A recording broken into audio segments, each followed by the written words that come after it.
దేవుని నామానికి మహిమ కలుగును గాక. దేవుడు మనతో సూటిగా మాట్లాడును గాక. శ్రద్ధగా ప్రతి ఒక్కరు విందాం. ఈ మాటలు ప్రస్తుతం ఉన్న సిచ్యువేషన్కి చాలా అవసరం.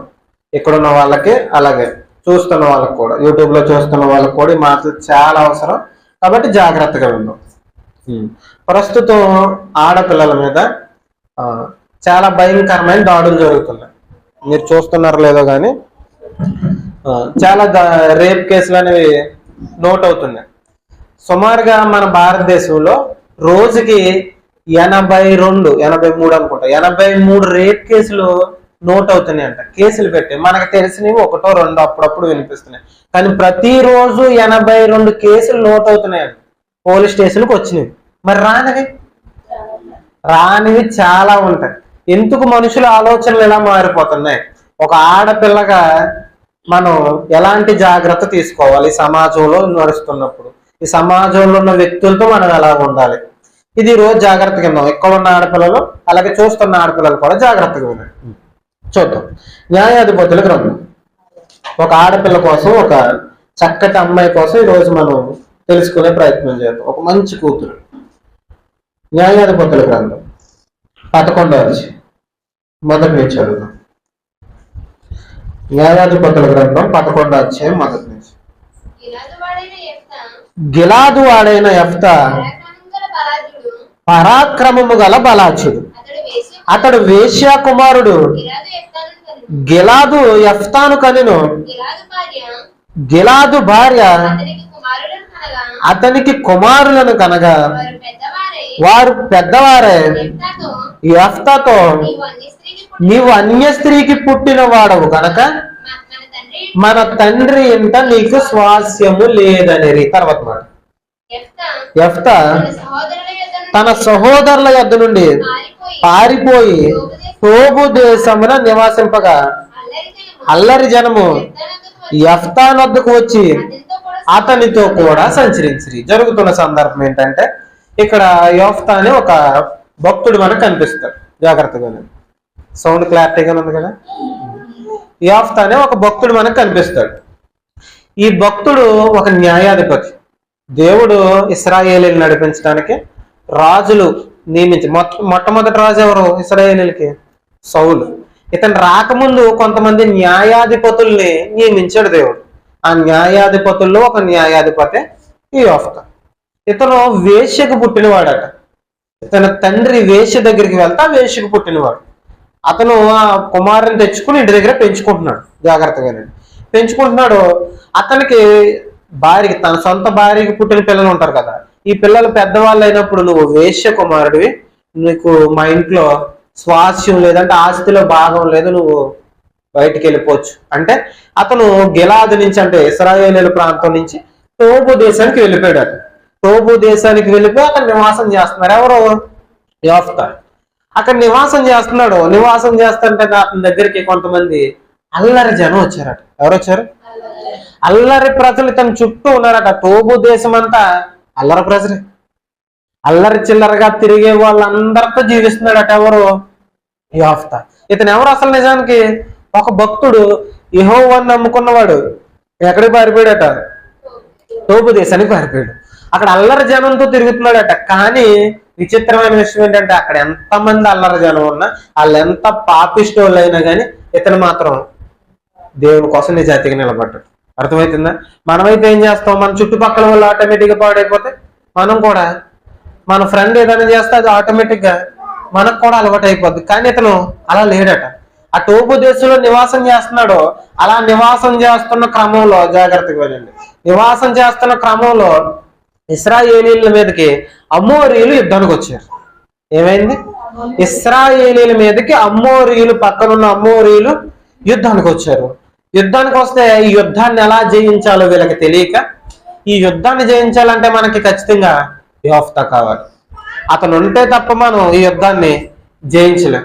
కాబట్టి మనం అతన్ని ఎలాగన్నా బతుమాలి తీసుకొచ్చేద్దామని ఆయన దగ్గరికి వచ్చారు. ఆయన దగ్గరికి వచ్చి ఇలాగ అంటున్నారు. చూద్దాం చూడండి. 4వ వచనం. కొంతకాలమైన తర్వాత అమ్మోనీయులు ఇశ్రాయేలీయులతో యుద్ధం చేయగా అమ్మోనీయులు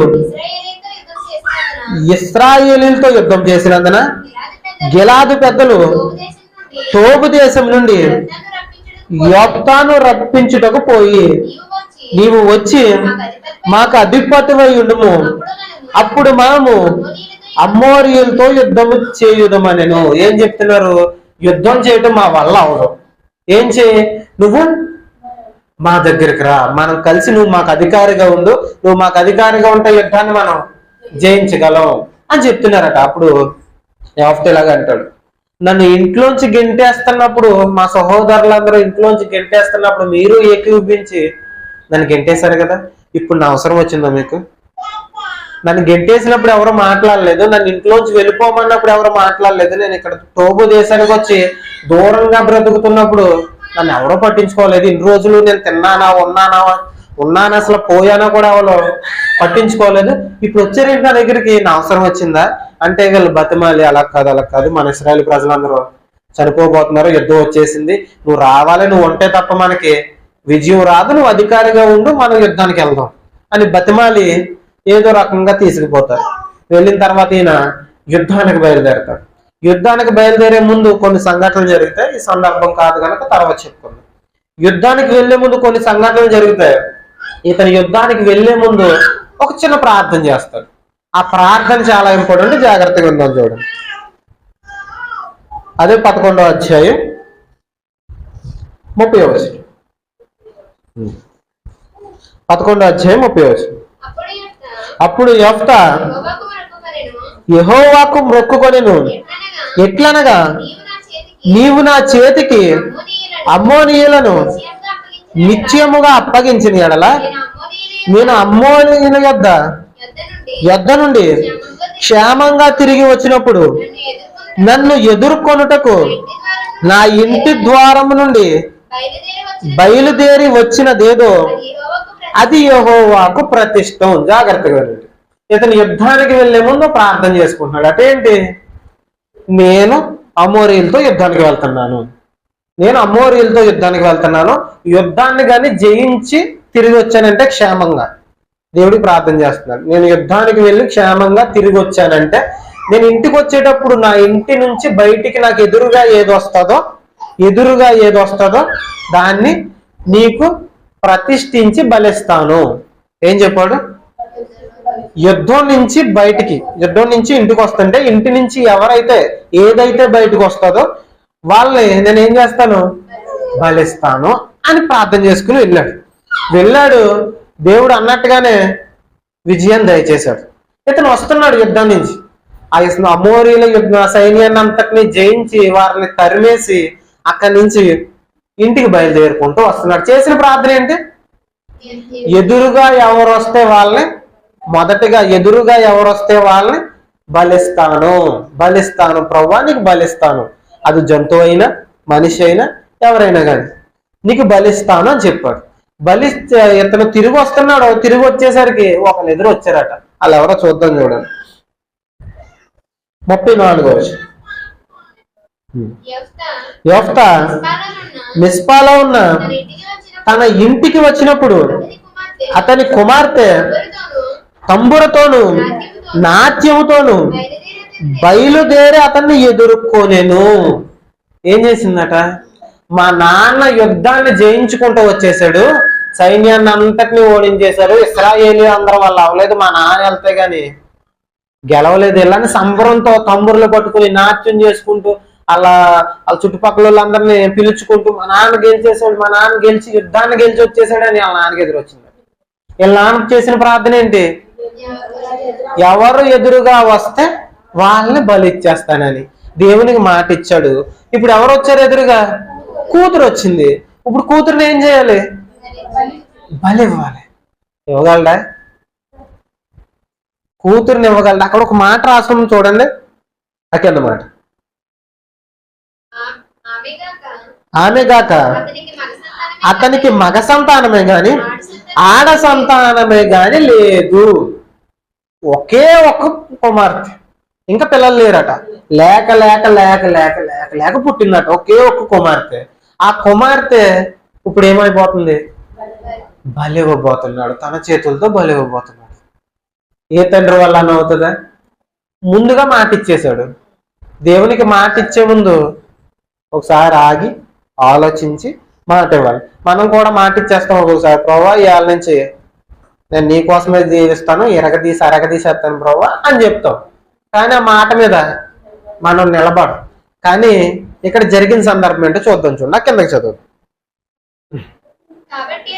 కాబట్టి అతడు ఆమెను చూచి తన బట్టలను చింపుకొని, అయ్యో నా కుమార్తె, నీవు నన్ను బహుగా కృంగదీసితివి, నీవు నన్ను తల్లడింప చేయు వారితో ఒకతివై ఉన్నావు. బట్టలు చింపేసుకున్నాడట. చూసి బట్టలు చింపుకొని, వాళ్ళ ఇశ్రాయేలీయులు బాగా బాధొస్తే చేసే పని ఏంటంటే బట్టలు చింపుకుని ఏడ్చేస్తారు. వాళ్ళు బూడిదలో కూర్చుని బూడిద జల్లుకుని ఏడుస్తుంటారు. అది ఇంక బాగా దుఃఖం వచ్చినప్పుడు చేస్తారు. తన కూతురు కనబడగానే బట్టలు చింపుకుంటూ విపరీతంగా ఏడుస్తున్నాడు. అటు ఎందుకు? నా కూతురు ఇప్పుడు నాకు లేదు, నా కూతురు ఇప్పుడు నాకు దూరం అయిపోయింది. ఒక్కగానొక్క కూతురు, ఒక్కగానొక్క సౌండ్ చూడదు, సౌండ్ కొంచెం తగ్గించి, ఒక్కగానొక్క కూతురు బలైపోతుంది అని ఆలోచించుకుంటూ ఏడుస్తూ ఉంటూ ఆయన ఒక మాట చెప్పాడు. జాగ్రత్తగానండి, ఆయన ఒక మాట చెప్పాడు. ఏడుస్తూ ఉన్నప్పుడు వాళ్ళ కూతురుతో మాట చెప్పాడు. ఆ మాట చూద్దాం చూడండి. యెహోవాకు మాట ఇచ్చి ఉన్నాను గనుక వెనుక తీయలేననగా. ఏం చెప్తున్నాడు? నా కుమార్తె, నేను యెహోవాకి మాట ఇచ్చాను, దేవునికి మాట ఇచ్చాను గనక ఆ మాట నుంచి నేను వెనక్కి తీయలేను. ఎదురున్నది నా కూతురైనా ఎవరైనా కానీ నేను దేవునికి మాట ఇచ్చాను. ఎవరికి మాట ఇచ్చాడు?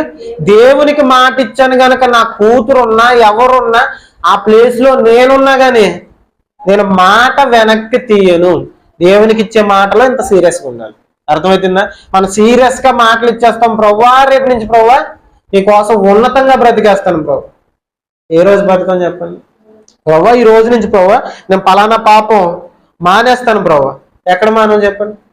మాటలు ఇస్తాం, మొక్కుకుంటాం. ప్రభువా నీ కోసం అలా చేసేస్తాను ప్రభువా, నీ సన్నిధికి ఇలా చేసేస్తాను ప్రభువా, నీ సన్నిధిలో గొప్ప సాక్షిగా బ్రతికేస్తాను ప్రభువా, నీ సన్నిధికి అందరినీ నడిపించేస్తాను ప్రభువా. ఎన్నో మాటలు ఇచ్చేస్తాం దేవుడికి. మనం ఆ మాటలు మనకి కనీసం గుర్తుండు.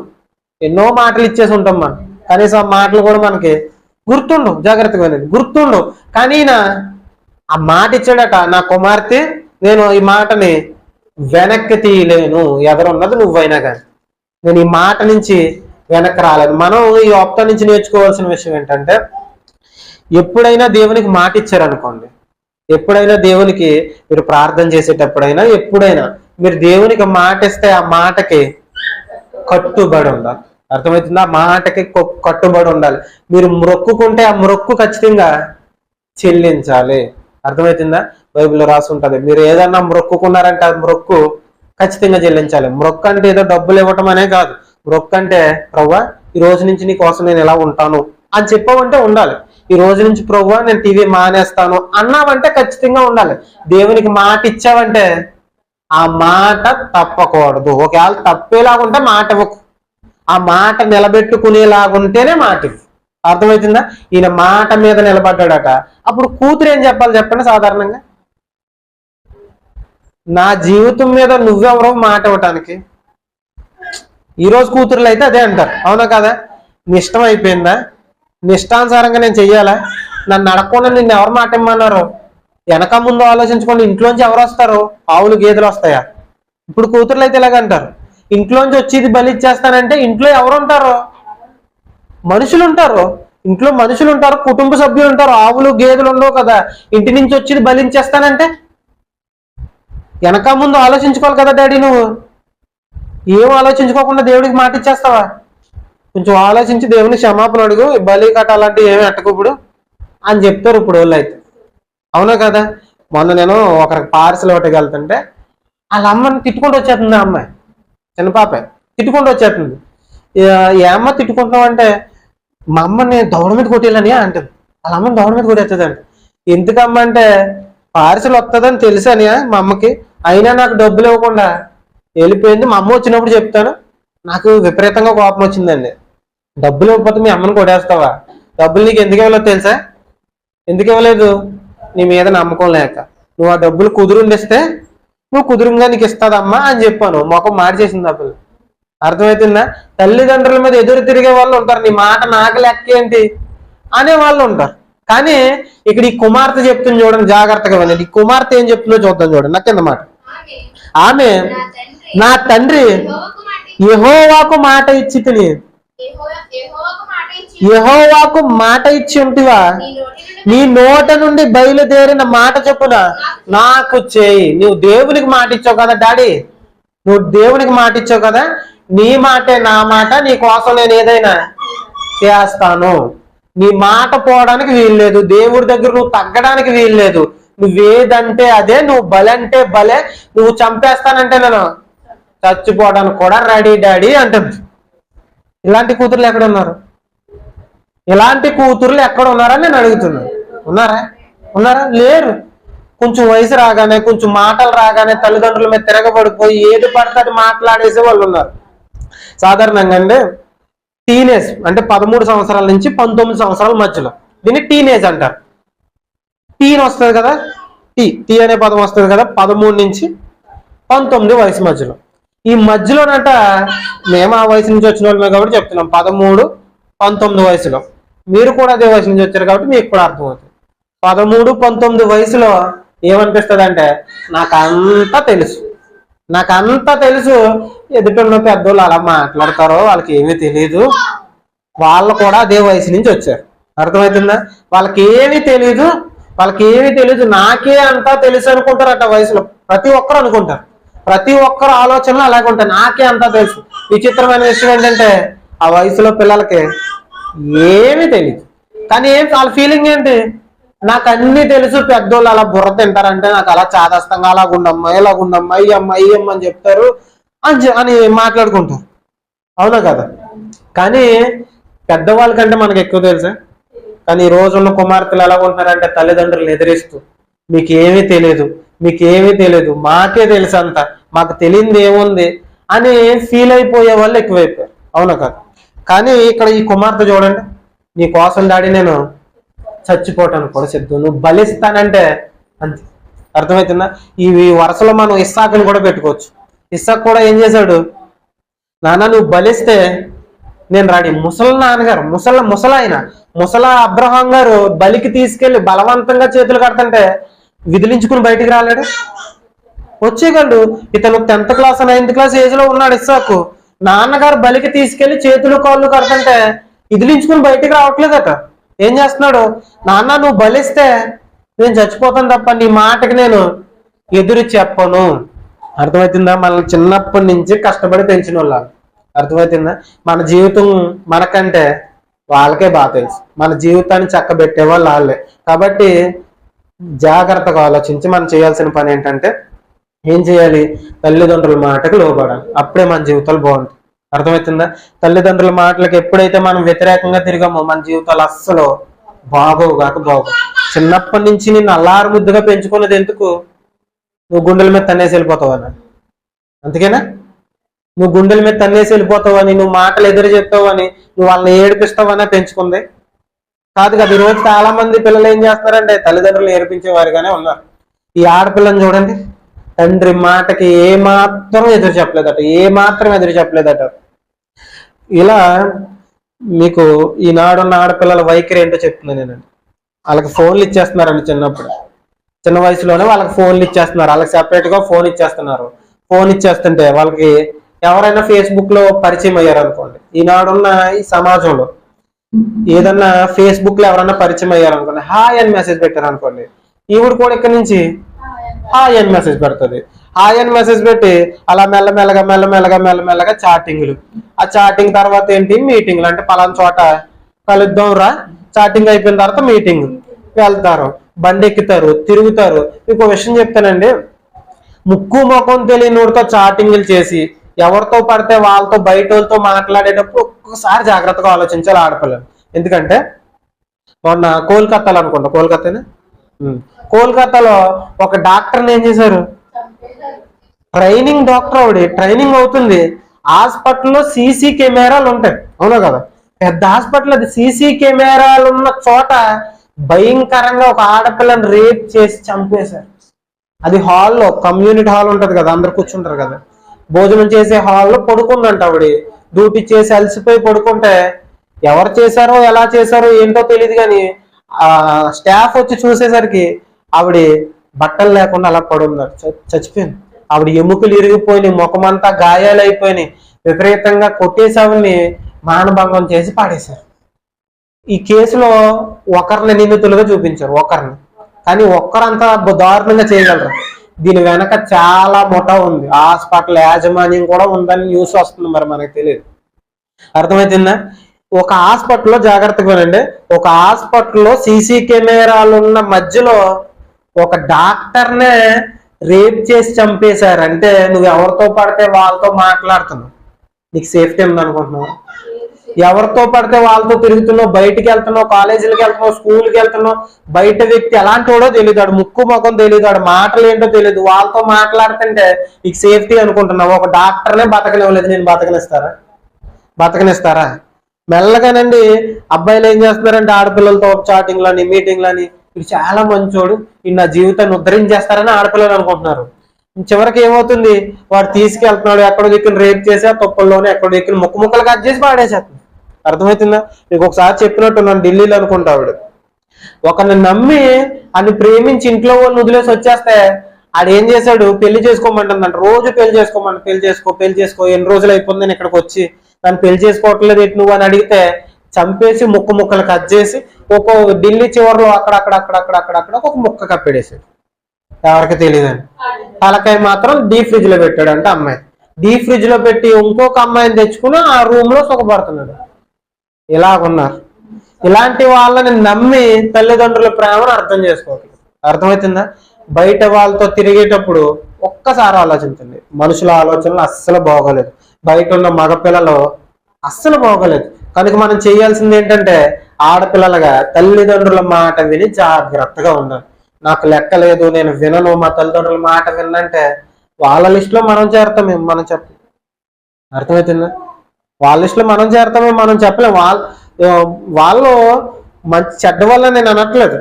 ఇప్పుడు హాస్పిటల్లో అలా జరిగింది కదా, ఆవిడ చెడ్డ అవడం నేను అనట్లేదు, కానీ సమాజం చెడ్డది.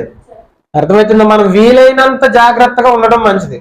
చాలా మంది ఇప్పుడు మగపిల్లలు అంత దారుణంగా, ఇప్పుడు ఒక పిల్లని అలా పట్టుకుని రేప్ చేసి చంపేసి ప్రాణాలు తీసి గొంతులు కోసేసి ముక్కలుగా కోసేసి ఊరంతా ఒక్కొక్క చోట ఒక్కొక్క ముక్కను పాడేస్తున్నారంటే అంత క్రూరంగా మైండ్ ఎలా మారిపోయిందంటారు? ఎలా మారిపోయిందంటే మీకు ఎప్పుడు చెప్పే మాట మళ్ళీ చెప్తున్నాను, మనిషికి ఏది చూస్తే అది చెయ్యాలనిపిస్తుంది. అర్థమవుతుందా? మనిషికి ఏది చూస్తే అది చెయ్యాలనిపిస్తుంది. పక్కన వాళ్ళు మంచి బట్టలు కట్టుకున్నారా, అది మనం కట్టుకోవాలనిపిస్తుంది. పక్కనోడు ఏదన్నా హెయిర్ స్టైల్ చేసుకున్నాడా, అది చేసుకోవాలనిపిస్తుంది. ఇప్పుడు మగపిల్లలు కానీ ఆడపిల్లలు కానీ ఇంత భయంకరంగా ఎందుకు మారిపోతున్నారంటే తల్లిదండ్రులుగా మీరు గుర్తించాలి, వాళ్ళకి మీరు ఫోన్లు ఇస్తున్నారు, ఆ ఫోన్లో మంచివి రావు.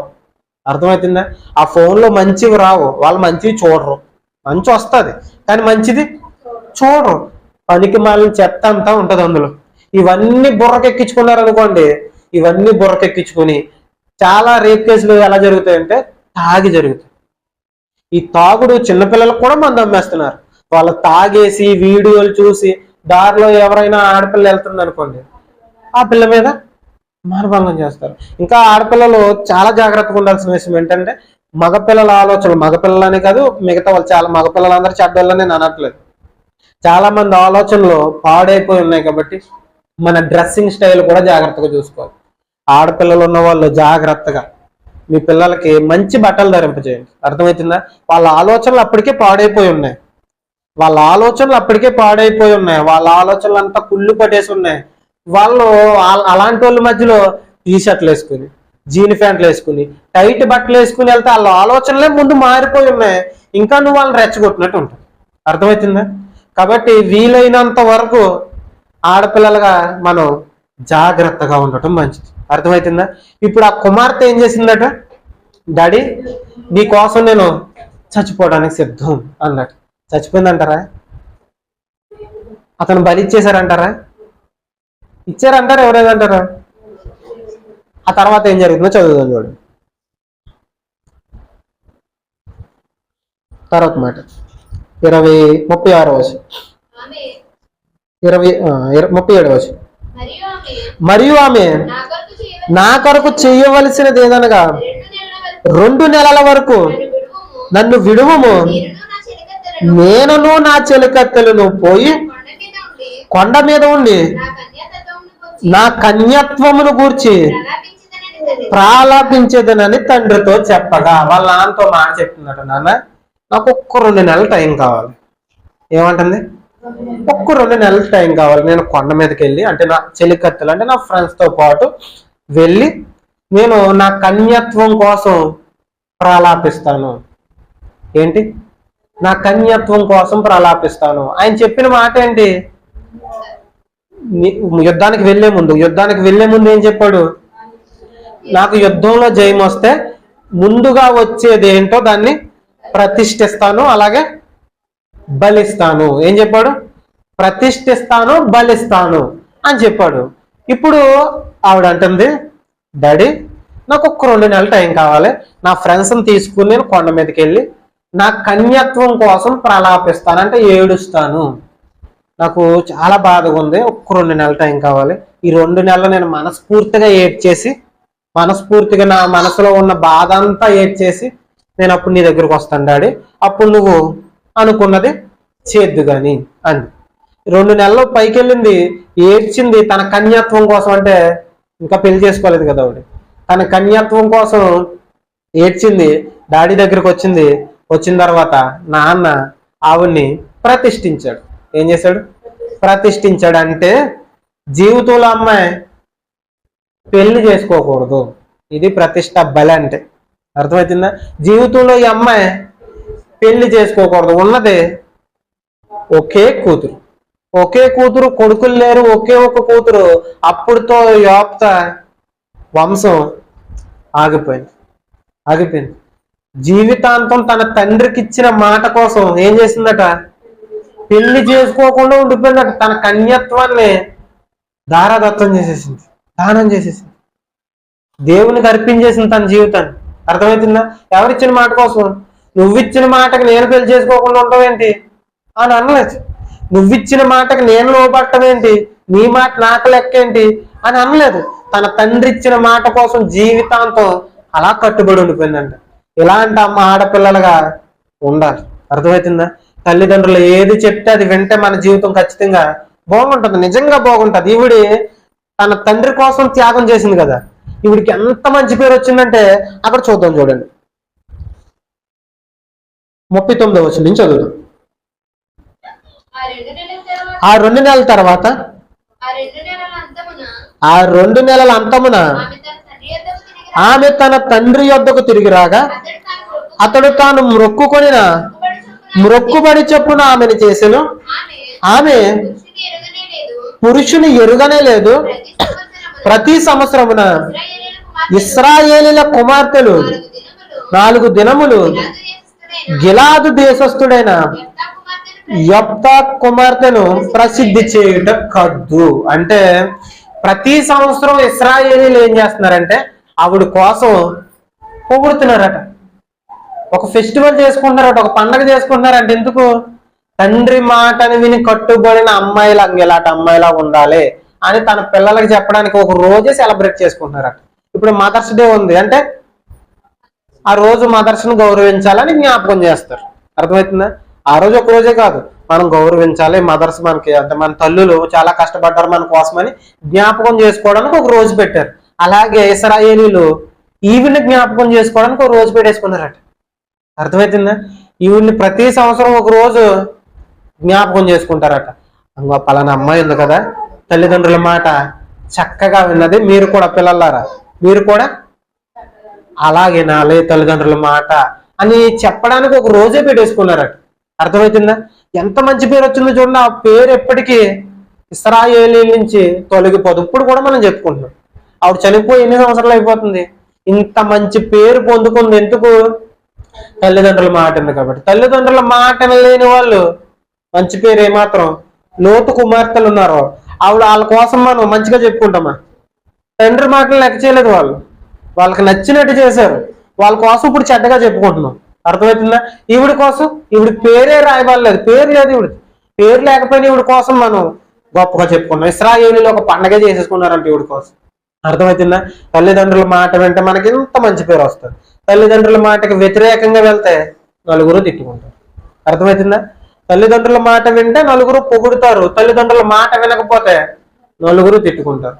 మనకు మంచి పేరు రావాలన్నా, మన జీవితాలు బాగుండాలన్నా, ఈ పాడు సమాజంలో మనం క్షేమంగా మంచిగా బతకాలన్నా, మన జీవితాలు బాగుండాలన్నా చేయాల్సిన పని ఒకే ఒకటి, తల్లిదండ్రులకు లోబడాలి. వాళ్ళ మాటలు మనకి నచ్చకపోయినా లోబడాలి. అర్థమవుతుందా? వాళ్ళ మాటలు కొంచెం ఇబ్బందిగా ఉన్నా, వాళ్ళు తిడుతున్నా కొడుతున్నా కానీ వాళ్ళకు లోబడే ఉండాలి. దేవుడు చెప్పాడు, పిల్లలారా ప్రభువునందు మీ తల్లిదండ్రులకు విధేయులై ఉండడు. ఆ మాట చూద్దాం చూడు, అమ్మవాడు చూసి ముగించుకోండి. ఎఫెసీయులకు రాసిన పత్రిక 6వ అధ్యాయం. ఎఫెసీయులకు రాసిన పత్రిక 6వ అధ్యాయం మొదటి నుంచి. ఎఫెసీయులకు రాసిన పత్రిక 6వ అధ్యాయం మొదటి నుంచి. పిల్లలారా ప్రభువునందు మీ తల్లిదండ్రులకు విధేయులై ఉండడి, ఇది ధర్మమే. నీకు మేలు కలుగునట్లు నీ తండ్రిని నీ తల్లిని సన్మానింపుము, అప్పుడు నీవు భూమి మీద దీర్ఘాయుష్మంతుడు అవ్వదువు. ఏం చెప్తున్నాడు దేవుడు? నీ తల్లిని నీ తండ్రిని సన్మానించు. వాళ్ళ మాట విను. సన్మానం అంటే సాల్వ కప్పడం కాదు. సన్మానం అంటే మాట విను. వాళ్ళ మాట వింటే నువ్వు దీర్ఘాయుష్మంతుడు అవుతావు. దీర్ఘాయుష్ అంటే ఎక్కువ రోజులు బతుకుతావు. నీకు ఈ భూమి మీద సుఖంగా సంతోషంగా బతకాలని ఉంటే, సంతోషంగా ఉండాలని ఉంటే, దీర్ఘాయుష్ ఉండాలంటే, నువ్వు పెళ్లి చేసుకుని పిల్లల్ని మనవల్ని మనవరాలని ఎత్తి ఆ హ్యాపీగా బతకాలని ఉంటే తల్లిదండ్రులు ఏం చేయి? గౌరవించు. తల్లిదండ్రులను గౌరవించకపోతే, తల్లిదండ్రులను గౌరవిస్తే దీర్ఘాయుష్, తల్లిదండ్రులను గౌరవించకపోతే మధ్యలోనే. అర్థమవుతుందా? తల్లిదండ్రులని గౌరవిస్తే దీర్ఘాయుష్ ఉంటుందట, తల్లిదండ్రులను గౌరవించకపోతే దీర్ఘాయుష్ ఉండదు. అర్థమవుతుందా? మనకు ఆశీర్వాదం ఎక్కడుందంటే మనం ఎక్కడెక్కడో ఎదుక్కుంటాం. మనకు ఆశీర్వాదం ఎక్కడుందంటే తల్లిదండ్రులను గౌరవించడంలోనే ఉంది. వాళ్ళకి మనం ఏదేదో డబ్బులు సంపాదించి లక్షలు లక్షలు సంపాదించి ఒక మూట అట్టుకొచ్చి వాళ్ళ దగ్గర ఎట్టక్కర్లేదు. మనం చేయాల్సిన పని ఏంటి? వాళ్ళ మాట అంటే చాలు. బయట వాళ్ళు వచ్చి మీ అబ్బాయి ఇలా చేశాడండి అని చెప్తే వాళ్ళు తట్టుకోలేరు. నువ్వు డబ్బులు ఇవ్వకపోయినా పర్లేదు, వాళ్ళకి నువ్వేం చేయకపోయినా పర్లేదు. బయట వాళ్ళు వచ్చి మీ అబ్బాయి ఇలా చేశాడండి, మీ అమ్మాయేనండి పలానా అబ్బాయితో అలా తిరుగుతుందండి అని చెప్తే ఆ మాట వాళ్ళు అస్సలు తట్టుకోలేరు. అర్థమవుతుందా?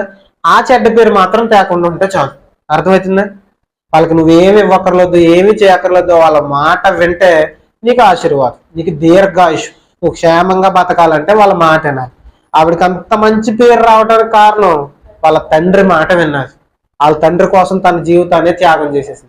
ఇలాంటి ఆడపిల్లలుగా, ఇలాంటి బిడ్డలుగా మనం అందరం ఉండాలి.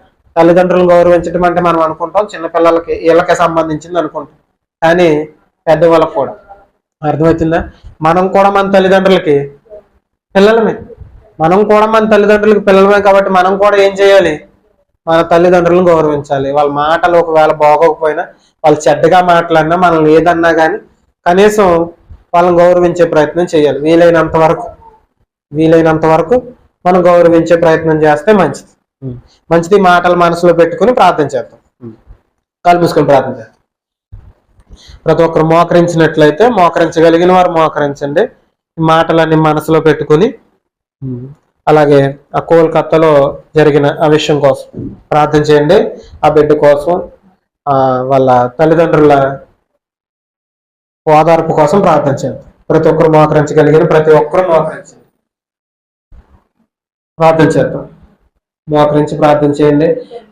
ఈ వర్తమానం ద్వారా మనలో ఉన్న పొరపాట్లు ఏమన్నా ఒకవేళ గుర్తొస్తే, దేవుడు ఈరోజు నాతోనే మాట్లాడాడు అని ఒకవేళ మీకు అనిపిస్తే, మనస్ఫూర్తిగా ఆయన సన్నిధిలో మోకరించి చేసిన ప్రతి పొరపాటుని ఆయన సన్నిధిలో ఒప్పుకొని ఇక నుంచి దేవుని కోసం ఉన్నతంగా బ్రతికే ప్రయత్నం చేద్దాం. యోప్తా కుమార్తె ఎలాగైతే వాళ్ళ తల్లిదండ్రుల మాట విని చక్కగా జీవించిందో, అలాంటి కుమార్తెలుగా కుమారులుగా మనం ఉండాలని ప్రార్థన చేద్దాం. ప్రతి ఒక్కరు మనస్ఫూర్తిగా ప్రార్థన చేద్దాం. పరలోక మందిరం మా తండ్రి, దయ కలిగిన మా దేవ, నీతిపవిత్రమైన ప్రశస్తమైన నామానికి వేలాది వందనాలు తండ్రి. దేవ, ఇప్పటి వరకు తండ్రి ఆ యోప్తా కుమార్తె తండ్రి తండ్రి మాటకు లోబడి, తండ్రి మీకు ఇచ్చిన మాటకు లోబడి తండ్రి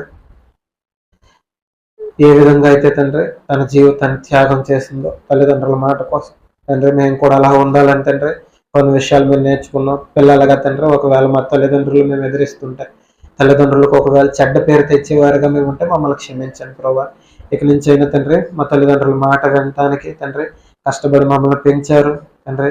అల్లార ముద్దుగా తండ్రి మా చిన్న వయసు నుంచి మమ్మల్ని ఎత్తుకుని పెంచిన వాళ్ళ మీద తండ్రి ఎంత మాత్రం మేము తిరగబడకుండా తండ్రి వాళ్ళని తండ్రి గౌరవించే బిడ్డలుగా మేము ఉండడానికి కృప దయచేయండి, కృపనిచ్చి నడిపించండి. ఈ మాటలు తండ్రి ఫలింపజేయండి, కృపనిచ్చి నడిపించండి. ఈ మాటలు తండ్రి ఎంత మాత్రం వ్యర్థంగా పోకుండా తండ్రి ఈ మాటల ద్వారా తండ్రి అనేకులు మారు మనసు పొందులాగని తండ్రి కృప దయచేయమని వేడుకుంటూ, కృపలో భద్రపరచమని వేడుకుంటూ, అనేక కుటుంబాల్లో తండ్రి గందరగోళ పరిస్థితులు ఉన్నాయి ప్రభు తండ్రి. ఆ గందరగోళ పరిస్థితుల నుంచి బయటకు తీసుకురండి, కృపనిచ్చి నడిపించండి, కృపలో భద్రపరచమని తండ్రి సంఘాన్ని అంతటినీ దీవించమని కృపనిచ్చి నడిపించమని వేడుకుంటూ చిన్న ప్రార్థన మా ప్రభువును రక్షకుడైన యేసయ్య పేరట వేడుకుంటున్నాం పరమ తండ్రి. ఆమేన్. అందరికీ వందనాలు.